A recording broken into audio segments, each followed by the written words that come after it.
जननीं शारदां देवीं रामकृष्णं जगद्गुरुं पादपद्मे तयोः स्थित्वा प्रणमामि मुहुर्मुहुः। శ్రీరామకృష్ణుల వారు నిష్క్రమించడానికి ఆయుత్తమవుతున్నారు. తాను వచ్చిన చోటుకే వెళ్ళిపోవడానికి ఆయుత్తమవుతున్నారు. శారదాదేవిని సంసిద్ధత పరుస్తున్నారు. తను ఏ కారణం నిమిత్తము నరరూపాన్ని నరావతారముగా ఏ కారణం నిమిత్తం వచ్చారో ఆ కార్యం పూర్తి అవ్వడానికి శారదాదేవిని తయారు చేయడంలో నిమగ్నమై ఉన్నారు. ఇందాక మనం పొద్దున చదువుకున్నాం, మనం 3 విషయాలు చదువుకున్నాం. ఒకటి ఏంటి,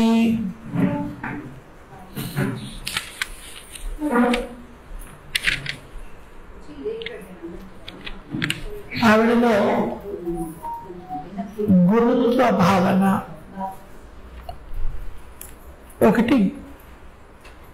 గురుత్వ భావన, మాతృత్వపు శోభ,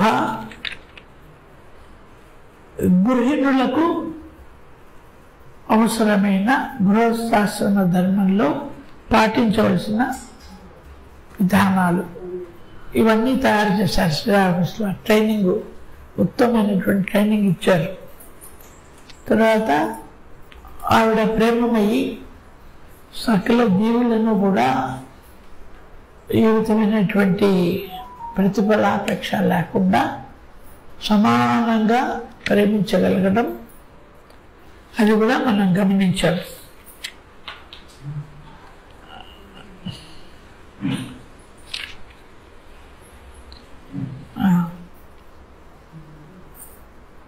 ఇప్పుడు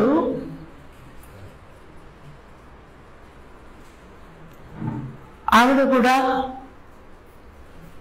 అన్ని రకాలుగాను శ్రీరామకృష్ణుల వారికి భరోసా ఇచ్చేటట్లుగా ఆవిడ ప్రవర్తనలు కూడా కనపడటం మొదలెట్టాయి. కొంచెం ధైర్యం కలిగింది శ్రీరామకృష్ణుల వారికి. శ్రీరామకృష్ణుల వారు తరచూ చెప్పే మాట ఏంటంటే, శారదాదేవి తన శక్తి లేకుండా ఏది జరగదు. ఇది తీసి ఇలా పెట్టాలి అన్నా కూడా శక్తి కావాలి. నా శక్తి ఎవరు అని అంటే శారదాదేవి అని శ్రీరామకృష్ణులు ఎప్పుడూ చెబుతూ ఉండేవారు.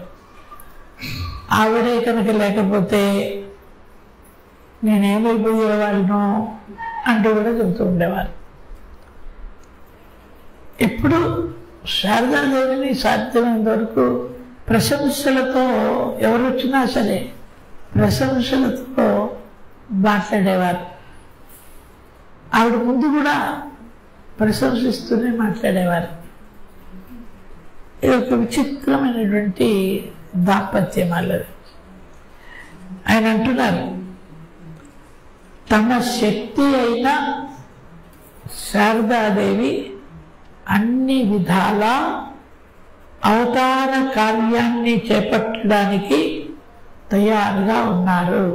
నా తరువాత నా బాధ్యతను తీసుకొని నేను ఎందుకు ఈ అవతార కార్యాన్ని, ఏ అవతార కార్యాన్ని పూర్తి చేయాలని వచ్చానో నా తర్వాత కూడా కొనసాగించడానికి శారదాదేవి తయారీగా ఉన్నారు అన్న విషయం రామకృష్ణుల వారికి అర్థమైంది, గ్రహించారు. ఆ కార్యాన్ని ఆవిడకు అప్పచెప్పి నిష్క్రమించాలి అని అనుకుంటున్నారు శ్రీరామకృష్ణుల వారు. సమయం ఆసన్నమవుతోంది. అందువల్ల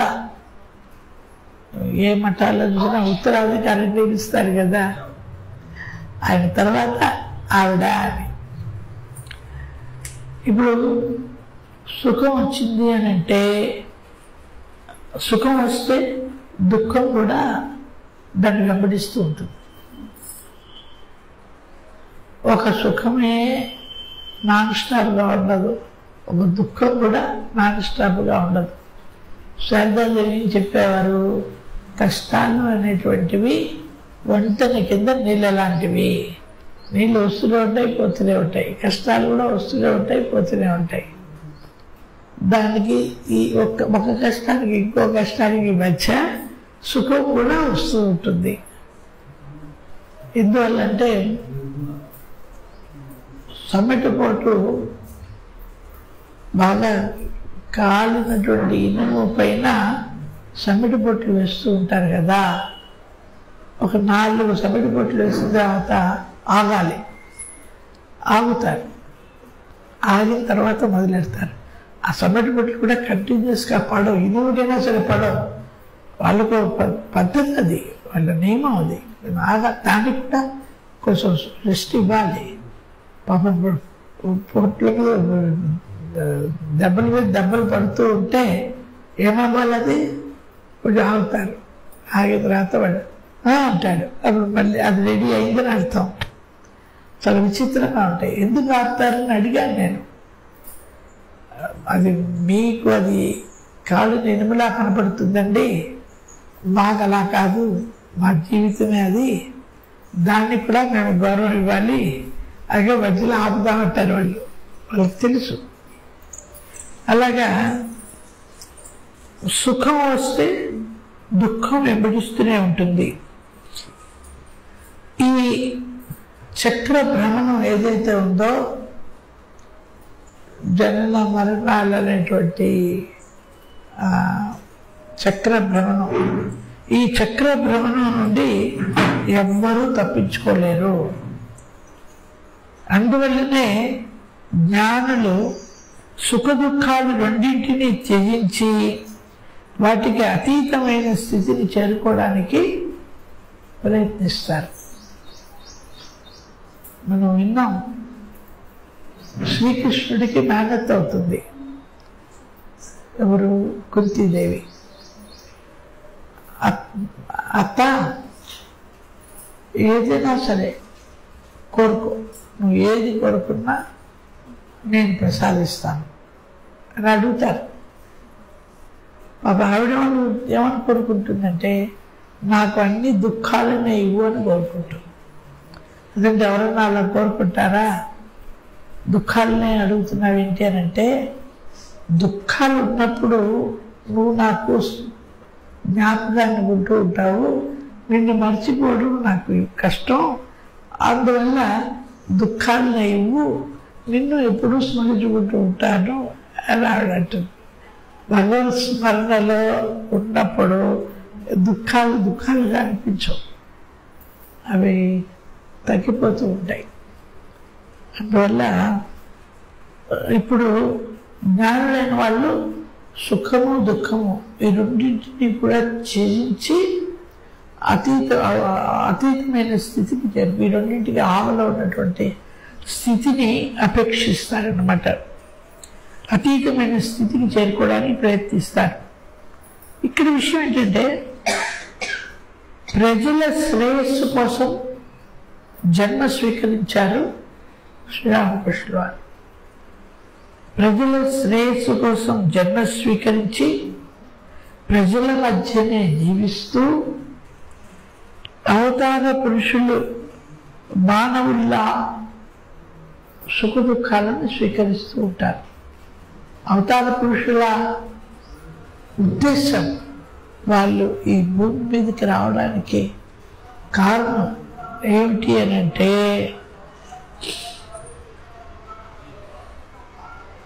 ప్రజల శ్రేయస్సు కోసం జన్మను స్వీకరిస్తారు, ప్రజల మధ్యనే జీవిస్తూ ఉంటారు.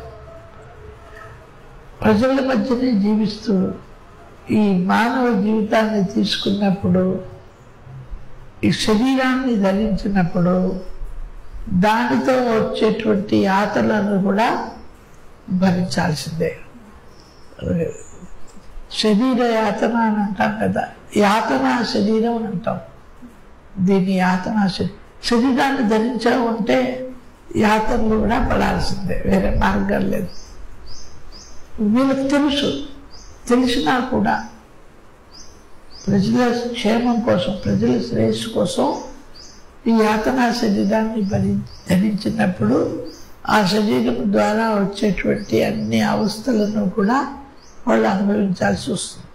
వాళ్ళు ఎటువంటి మహాత్ములైనా కానీ, ఎటువంటి అవతార పురుషులైనా కానీ, కృష్ణుడికి కష్టాలు వచ్చాయి, రాముడికి కష్టాలు వచ్చాయి, రమణ మహర్షికి వచ్చాయి, రామకృష్ణ వారికి వచ్చాయి. అనారోగ్యం కానివ్వండి, ఏదైనా కానివ్వండి. కాబట్టి ఎందుకు వాళ్ళు అన్ని యాతనలు పడుతున్నారు, ఎందుకు వాళ్ళు యాతన శరీరాన్ని ధరించారు అని అంటే ప్రజల శ్రేయస్సు కోసం. అదొక్కటే ఉద్దేశం. 85వ సంవత్సరం, 1885వ సంవత్సరం శీతాకాలంలో మాతృదేవి జీవితంలో మొట్టమొదటిసారిగా ఆవేదన తన ఎరుకను చూపించింది.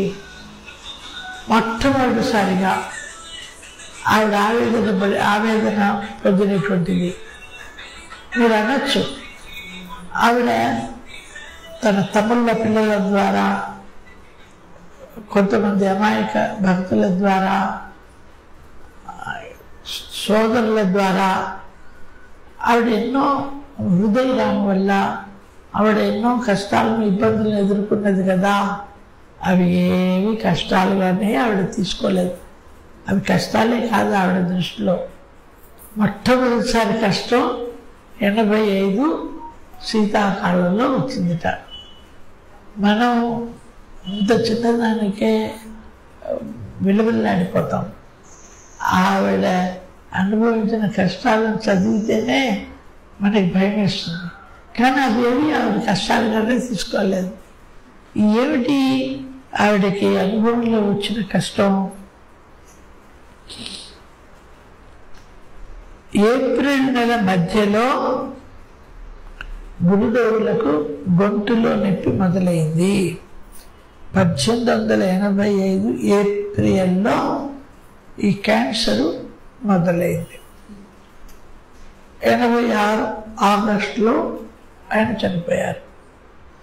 ఏప్రిల్ నుంచి ఏప్రిల్కి సంవత్సరం, మే, జూన్, జూలై 3 నెలలు, మొత్తం 16 నెలలు, 15.5 నెలలు ఆయన ఈ క్యాన్సర్తో బాధపడ్డది. అంతే. అది కూడా ఆ రోజుల్లో వైద్యం లేక, ఈ రోజుల్లో అయితే భయపడాల్సిన పనే లేదు. వైద్య వసతులు ఇప్పుడు ఉన్నట్టు అప్పుడు లేవు. ఆలోపతి లేదు, దానికి హోమియోపతిలోనే మందులు ఉన్నాయి.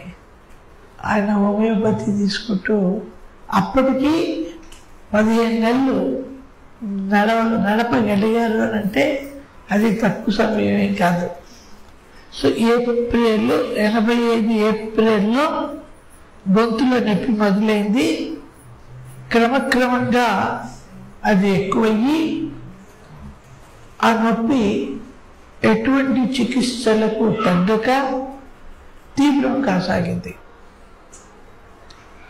సెప్టెంబర్ నెల వచ్చేటప్పటికి, ఏప్రిల్ నుంచి సెప్టెంబర్ నెల వచ్చేటప్పటికి నొప్పితో పాటు గొంతు నుండి రక్తం కూడా స్రవించసాగింది. Throat cancer.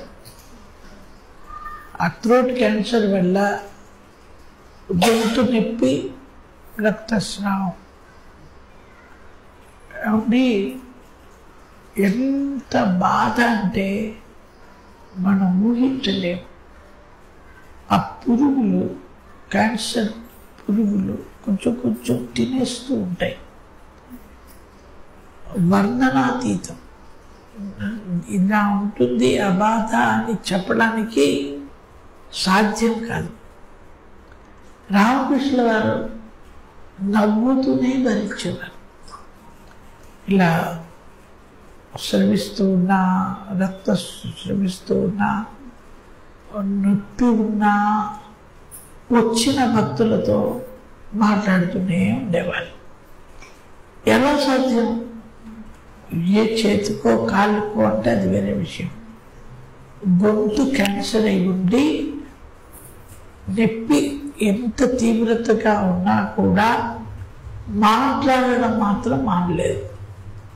వచ్చిన వాళ్ళందరితో మాట్లాడుతూ ఉండేవారు. ఇప్పుడు ఎవరైనా ఇంత బాధలో మీరు ఇలా మాట్లాడకూడదు, ఎలా మాట్లాడుతున్నారు, కాసేపు మాట్లాడవద్దు అని డాక్టర్లు హెచ్చరించినా కూడా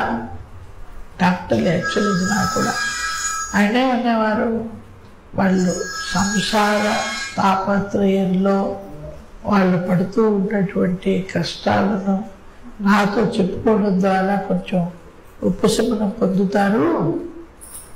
ఆ ఉపశమనాన్ని కూడా నేను కలిగించకపోతే ఎలాగా, నేను ఏమైనా పర్వాలేదు మాట్లాడుతూనే ఉంటాను అని డాక్టర్లు చెప్పింది కూడా కేర్ చేయకుండా ఆయన మాట్లాడుతూనే ఉండేవారు.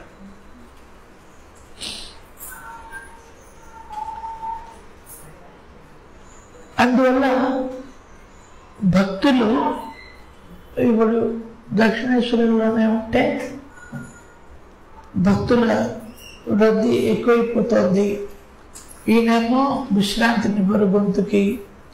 అందువల్ల ఏం చేశారు, శ్యామ్పూర్ అనేటువంటి చోట ఒక ఇల్లు అద్దెకి తీసుకున్నారు. పై భాగంలో ఫస్ట్ ఫ్లోర్లో శ్రీరామకృష్ణ వారు ఉన్నారు, కింద శారదాదేవి భక్తులు. ఏదో మరి శారదాదేవి రోజు దక్షిణేశ్వరం నుంచి వస్తున్నారు, లేకపోతే అక్కడ ఉన్నారు, అక్కడే ఉన్నారనుకుంటా, మనకు తెలియదు. వచ్చే భక్తులు పైకి వెళ్ళనివ్వకుండా నిరంజనానంద స్వామిజీ కాపలా ఉండేవాడు. అది బాక్సర్ అంటారే, బాక్సర్లు ఉంటారు కదా, చాలా భారీ శరీరము, కండలు తిరిగినటువంటి దేహము, మనిషి చూస్తేనే కొంచెం భయంకరంగా ఉంటాడు. అలా ఒక పెద్ద పొడుగాటి కన్ను ఒకటి పట్టుకొని కింద కాపలా ఉండేవాడు. శ్రీరామకృష్ణ వారి దగ్గరికి ఎవరిని పోనిచ్చేవాడు కాదు. గిరీష్ భూషణ్ ఆయన వస్తారు. ఆ గిరీషు శ్రీరామకృష్ణ వారికి చాలా సన్నిహితం. గిరీష్ భూషణ్ కూడా పోవడం లేదు. గిరీష్ భూషణ్ ఎవరో నిరంజన్కి తెలుసు, నిరంజన్ ఎవరో గిరీష్ భూషణ్ తెలుసు, అంతా తెలిసిన వాళ్ళే. వివేకానందుడు ఎవరిని పైకి పోనివాక అన్నారు, అంతే. ఇంక ఈయన డ్యూటీ వదిలిచ్చాడు. కొన్ని ఇన్స్ట్రక్షన్స్ ఇచ్చారనుకోండి, మన పెంపుడు కుక్కకి రాట్ వీలరో లేకపోతే డాబర్మ్యానో జర్మన్ షెపర్డో మనం ఏదైనా ఇన్స్ట్రక్షన్ ఇచ్చి వెళ్ళామనుకోండి, చాలా సిన్సియర్గా చాలా అద్భుతంగా డ్యూటీ చేస్తాయి. ఆ పిల్లవాడు పసిపిల్లవాడిని అక్కడ నుంచి కొంచెం చూస్తూ ఉండు, నేను వస్తాను అని మదర్ బయటికి వెళ్ళింది అనుకోండి, ఇంతే. ఎవరు తండ్రి వచ్చినా చెయ్యి వేయడానికి వీల్లేదు, మళ్ళీ ఆవిడే వచ్చి ఆ ఇన్స్ట్రక్షన్ ఏదైతే ఇచ్చారో దాన్ని విత్డ్రా చేసుకోవాలి. అప్పటిదాకా డ్యూటీలోనే ఉంటుంది ఎవరైనా కానీ. నిరంజనానంద స్వామిజీ కూడా అంతే. గిరీష్ భూషణ్ కోపం వస్తుంది, కొంచెం వాగ్వాదం జరుగుతుంది. అది స్వామీజీ విన్నారు. విని గిరీష్ లోపల పంపించు, అప్పుడు లోపల పంపించారు. మళ్ళీ ఇన్స్ట్రక్షన్ అక్కడి నుంచే రావాలి. ఇక ఎవరు చెప్పినా వినేది. శ్రీరామకృష్ణ వారే పంపమని చెప్పినా పంపడు, హోలీ మదర్ పంపమని చెప్పినా పంపడు. ఆయన చెప్పాలమ్మా అప్పుడే పంపుతారంటారు ఆయన. అలాగా చాలా సిన్సియర్. ఏమండి, సెప్టెంబర్ నెల వచ్చేటప్పటికి తర్వాత భక్తులు ఆయన్ని కలకత్తాకు తరలించి చికిత్స చేయించాలి అని తీర్మానించారు. 85 సెప్టెంబర్లో దక్షిణేశ్వరం నుండి శాంపూర్ తీసుకెళ్లారు.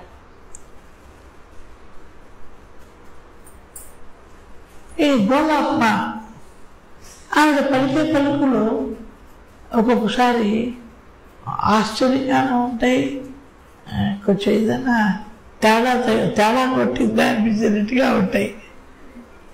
మామూలుగా మాట్లాడే వాళ్ళు మాట్లాడినట్టు మాట్లాడదు, చాలా అసమంజసంగా మాట్లాడుతుంది, లింక్ లేకుండా మాట్లాడుతుంది. ఏది ఎప్పుడు మాట్లాడాలో, ఎవరితో ఎలా మాట్లాడాలో తెలియదు పాపం. అది చాలా కష్టం.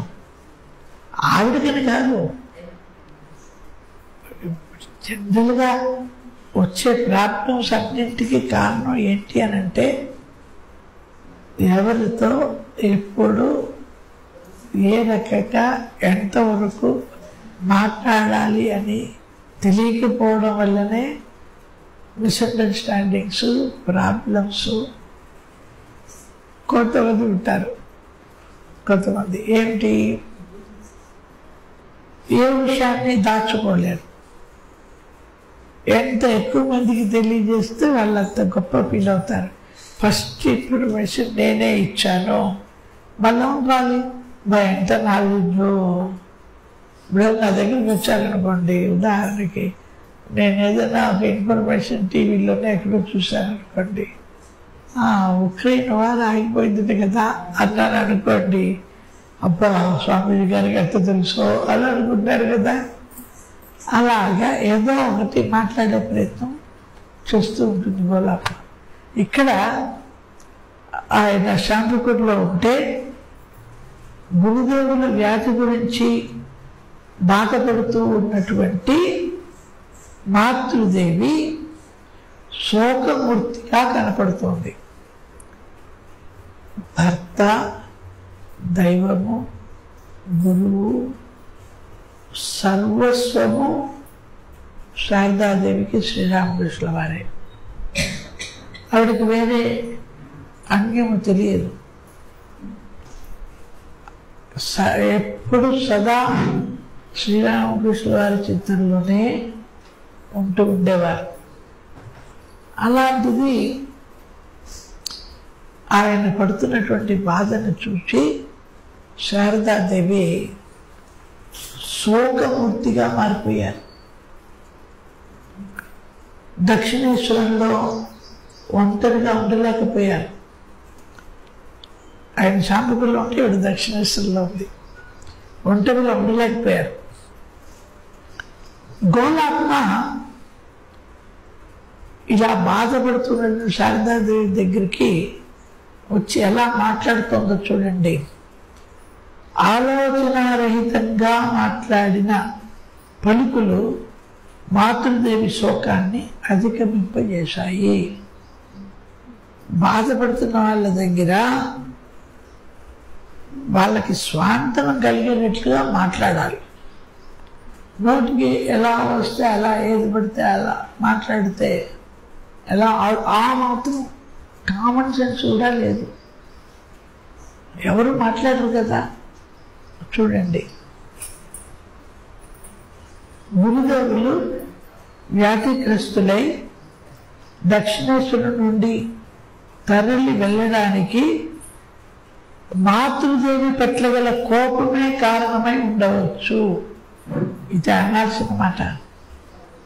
ఆయన ఈ భక్తుల ఒత్తిడి ఎక్కువగా ఉండడం వల్ల ఆయన విశ్రాంతి లభించాలి అని డాక్టర్ల సలహా మేరకు ఒక ఇల్లు చూసుకొని ఆయన్ని అక్కడికి పంపించడం జరిగింది.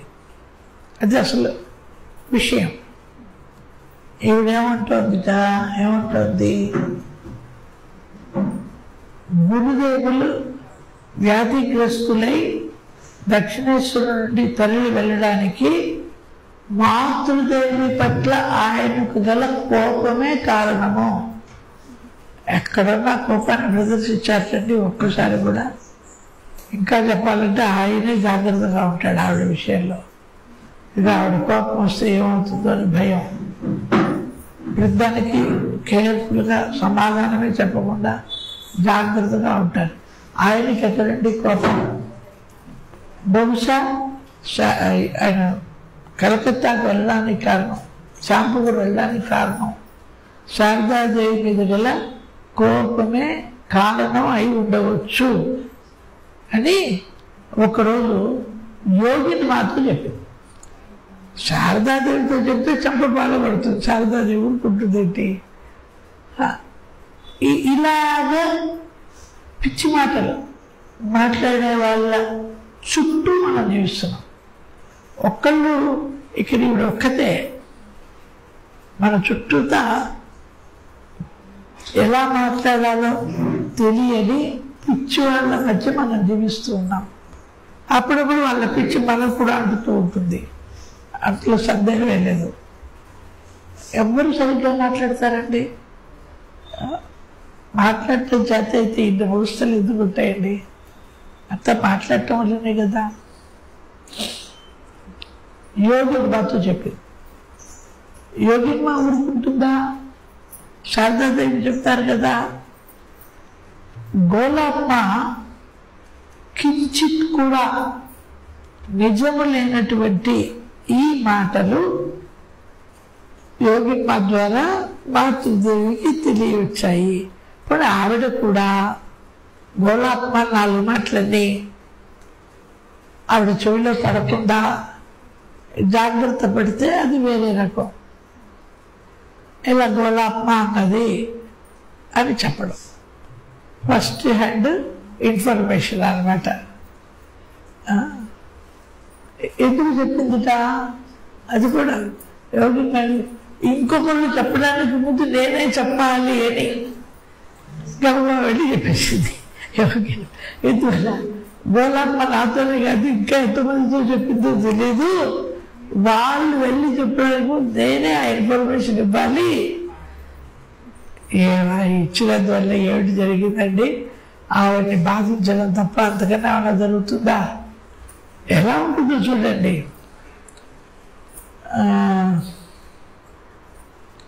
ఈ మాటలు మాతృదేవికి తెలిసాయి. గుండెల్లో గుణపము గుచ్చినట్లుగా ఆవిడ బాధపడ్డారు. ఏమంటే ఒక సాధారణ గృహిణైనా కూడా ఈ మాటలు వింటే బాధ రెట్టిపోతుంది తప్ప ఇంకేం మార్గం చెప్పు? అనవచ్చా? బాధపడ్డారు శారదాదేవి. ఆ దుఃఖాన్ని భరించలేకపోయారు. వెంటనే ఒక బండిని ఏర్పాటు చేసుకొని షాపుకు వెళ్ళారు. ఎందుకు వెళ్ళారు? శ్రీరామకృష్ణ అడగడానికి. మీకు నా మీద ఉన్న కోపమా? మీకు నా మీద ఉన్న కోపం వల్లనే మీరు షాపుకు వెళ్ళారా? గోలాత్మ అలా అంటుంది ఎందుకు అడగడానికి వెళ్ళారు. తెచ్చుకుందాం విషయం ఏంటో ఈ దెబ్బతో తీసుకోవాలి. వాడు అంటున్నా కదండి, తాడో పేడో తేలేదాకా నేను నిద్రపోను, అన్నం తిన్నాను, అన్ని భీష్మ ప్రతిజ్ఞలన్నీ చేస్తూ ఉంటాను కదా. తాడో పేడో తెలుసుకోవడానికి శారదాదేవి రామకృష్ణ దగ్గరికి వెళ్తోంది. ఇక్కడ తాడో పేడ అనకూడదు. తాడో పేడ అంటే నిజంగానే కొట్లాటలకు వెళ్ళేది, సందేహ నివృత్తి కోసం. ఒకవేళ బహుశా గోలాత్మ చెప్పిన దాంట్లో లేసమైనా నిజం ఉందేమో. ఎందుకంటే ఆయన ఏమైనా చెప్పుండొచ్చుగా గోలాత్మకి, నీకు ఎందుకు వచ్చానో తెలుసా? ఆవిడ పోరు పడలేక, ఆవిడ బాధపడలేక. మనం ఇప్పుడైతే ఎంతోమందిని చూస్తూ ఉంటాం. చాలామంది మఠానికి కూడా ఒక ఆయన వచ్చారు. నేను కేరళ ఉన్నప్పుడు, ఏమంటే మీకు ముందు వెనక ఎవరులేరా? అయ్యో భార్య పిల్లలు అందరూ ఉన్నారండి, మరి ఎందుకు వచ్చారండి? ఆవిడ పోరు పర్లేక పారిపోయి వచ్చారండి అన్నాడు. అప్పుడు వెంటనే సరే ఉండండి అని చెప్పి మఠంలో ఒక గది అది ఇచ్చి ఆవిడకి ఫోన్ చేసి ఆవిడ పిలిపించి ఆవిడతో మడిచిపోవచ్చు. లేకపోతే ఇంకొకటి పడిపోతే మనకి తెలియదు కదా. అలాగా పారిపోయేవాడు చాలా మంది ఉంటారు. ఈయన ఎలా పారిపోయాడో దక్షిణేశ్వరుడు ఇచ్చి షాపుకోరు. చాలా దారుణం అండి. శాంతిపురికి వెళ్ళాను. గోలామ్మ చెప్పిన విషయాన్ని గురుదేవులతో కన్నీరు మున్నీరు చెబుతూ ఇది నిజమేనా, నా మీద మీకు అసహ్యం కానీ కోపం కానీ ఉన్నందువల్లనే మీరు దక్షిణేశ్వరం వదిలి వెళ్ళారా శాంతిపురికి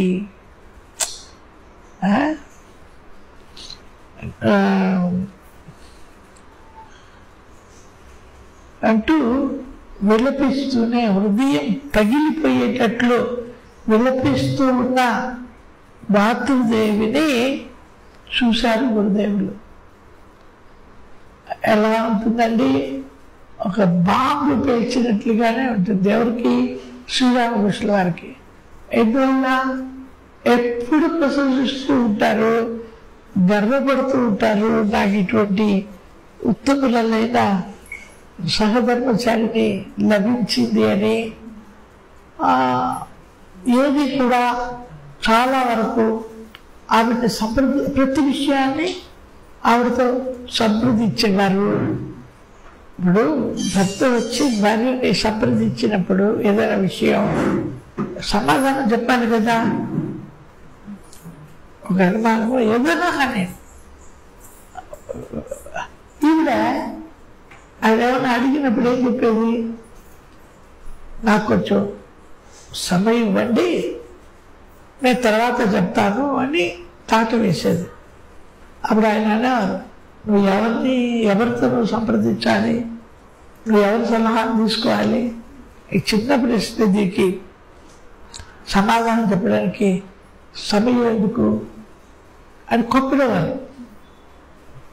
అయినా సరే ఆవిడ నాకు సమయం ఇవ్వండి, దీని గురించి ఆలోచించి చెప్తాను అని నేరుగా అమ్మవారి దగ్గరికి వెళ్ళి ఆ ప్రశ్న ఆవిడ ముందు ఉంచి ఆవిడ ఏ సమాధానం ఇస్తారో ఆ సమాధానాన్ని రామకృష్ణ వారికి చెప్పేది. అలాగా వాళ్ళిద్దరూ మాట్లాడుకునేవాళ్ళు. ఆవిడ నవభక్తిలో ఉంటే ఏదో కారణంగా తరచూ వెళుతూ ఉండేవారు. నిద్ర లేచావా, తిన్నావా అడుగుతూ ఉండేవారు. అన్నీ ఉన్నాయి. అలాంటిది సడన్గా ఈ గోలామ్మ ఇంత కన్ఫ్యూజన్ క్రియేట్ చేసింది తెలియక. మనకి ఒక ప్రతినిధిలాగానే మనకంటే చాలా మందికి ఇలాంటి దీన్ని అమాయకం అనాలా, అయోమయం అనాలా, అజ్ఞానం అనాలా, బాధపడుతున్న వాళ్ళని బాధ పెట్టే వాళ్ళని ఏమనాలో అని తెలియదు మనకి. ఇప్పుడు శారదాదేవి దుఃఖం ఎంతగా పెరిగిపోతుందో శ్రీరామకృష్ణులు అంత కోపం అధికమవసాగింది. వీడికి కోపం, ఆవిడకి శోకం కదా. ఈయన నాన్న బదనాం అయిపోయింది కదా శారదాదేవి దగ్గర ఆవిడ మాటతో.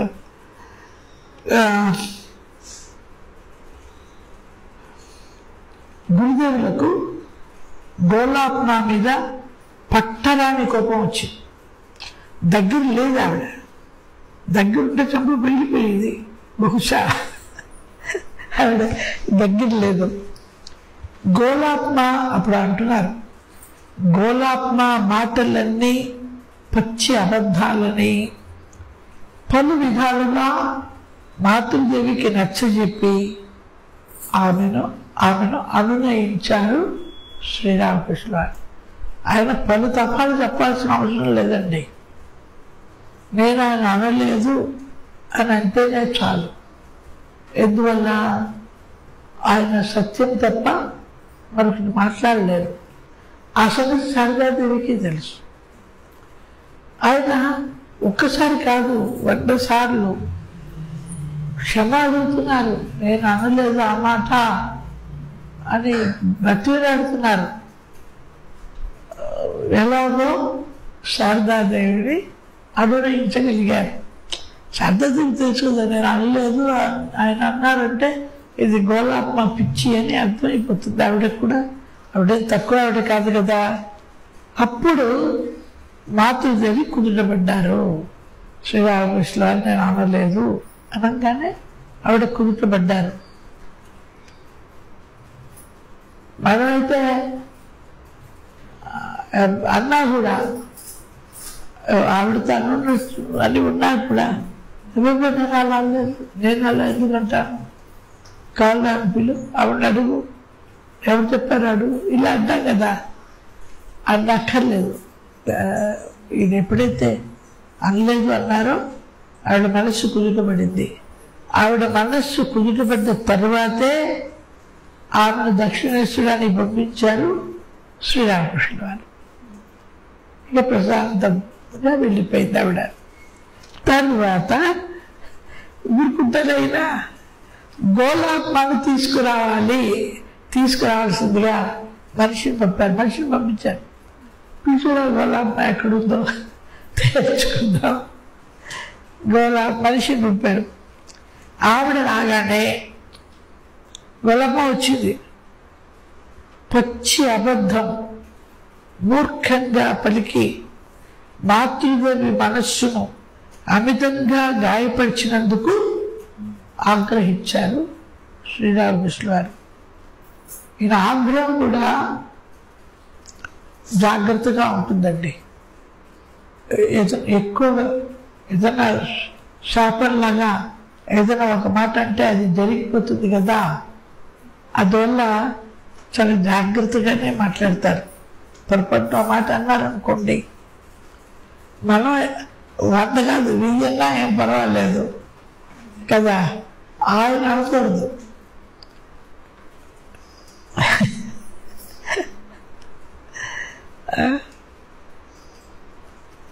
తన తప్పును తెలుసుకున్న గోలాత్మ ఆవిడ అర్థం చేసుకున్నారు. రామకృష్ణ చేసిన పని ఏంటి, ఇలా మాట్లాడటం తప్పు అని అర్థం చేసుకున్నారు. తన తప్పును తెలుసుకున్న గోలాత్మ కన్నీరు మున్నీరుగా విలపిస్తూ తనను క్షమించమని గురుదేవులను అర్థించింది. అప్పుడు మాతృదేవిని క్షమాపణ అడుగు అని చెప్పి గురుదేవులు ఆవిడ్ని పంపారు. ఇంకేమనలేదు. అనడానికి ముందే ఆవిడ సమస్య యొక్క తీవ్రతను అర్థం చేసుకొని క్షమాపణ అడగటం, 2 గంటలు అడగాల్సింది మాతృదేవిని అడుగునేది ఆవిడ దగ్గర పంపారు. ఇప్పుడు అక్కడ ఇంకొక సెషన్ మొదలవుతుంది. ఏ సెషను? మాతృదేవి దగ్గర ఏడుపు సెషను. ఇక్కడ తెచ్చి అక్కడ కూడా ఎడవాలి. గోలాత్మ విలపిస్తూనే దక్షిణేశ్వరం పరిగెత్తింది. అంటే ఈ శాంపూర్ నుంచి దక్షిణేశ్వరానికి 7-8 కిలోమీటర్ల దూరం ఉంటుంది. నడిచి వెళ్ళొచ్చు, లేకపోతే బండిలో నడిచి వెళ్తే చాలా టైం పడుతుంది, బండిలో వెళ్ళొచ్చు. ఇప్పుడు పరిగెత్తుకుంటూ వచ్చారు. ఇంత దూరము కూడా ఏడుస్తున్నాయి. ఆవిడకి చిన్న పిల్ల కాదు, అదే పెద్ద పనిష్మెంట్. ఆవిడొద్దున ఆవిడే తీసుకున్నారు ఆ పనిష్మెంట్. ఏడుస్తూ పరిగెత్తుకుంటూ ఎక్కడ వేలు మిస్ అయిపోతుంది, పరిగెత్తుకుంటూ వచ్చింది.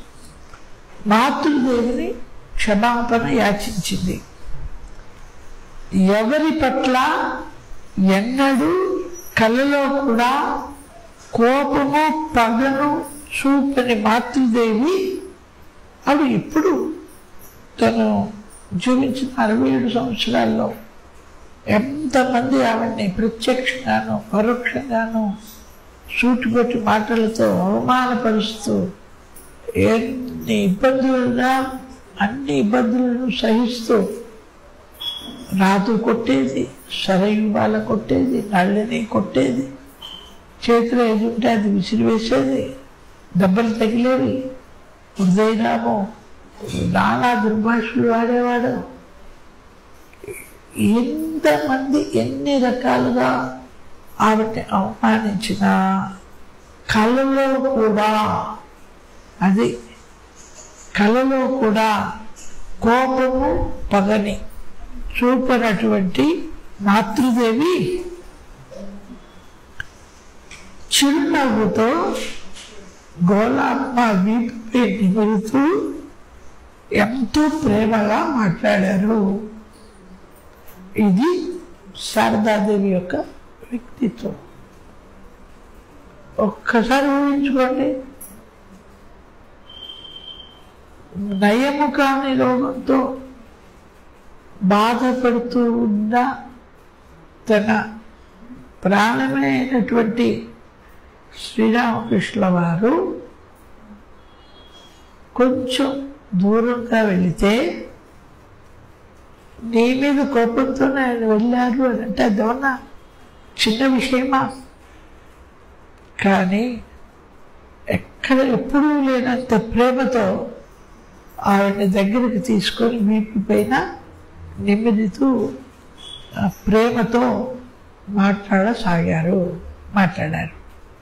అంటే ఒక పావు గంట క్రితం రామకృష్ణ వారి దగ్గరికి వెళ్ళడానికి ముందు ఉన్న శారద, రామకృష్ణ వారి దగ్గరికి వెళ్ళినప్పుడు శారద, దక్షిణేశ్వరం తిరిగి వచ్చిన తర్వాత శారద, ఈ 3 రకాలు కొంచెం సేపట్లోనే ఆవిడ ఎంతటి అద్భుతమైన మార్పును చూపిస్తున్నారు చూడండి. అయ్యా